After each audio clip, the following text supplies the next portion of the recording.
Gentili, come vedete voi InnoGlobal? Ma se InnoGlobal sono quelli di Milano, sicuramente noi siamo distanti 1000 miglia.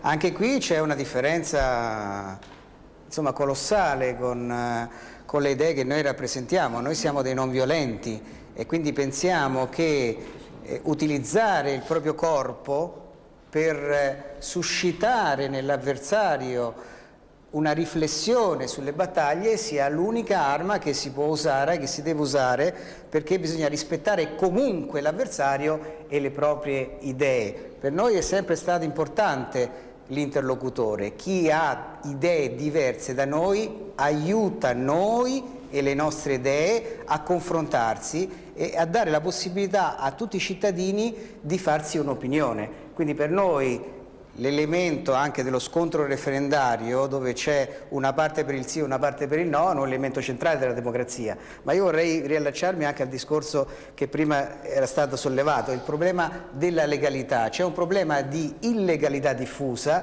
del sistema dei partiti. Noi ci candidiamo anche per questo. Se alcuni della Rosa nel Pugno saranno in Parlamento, sapranno garantire la legalità e sapranno dare un contributo di qualità sia al centrodestra che al centrosinistra.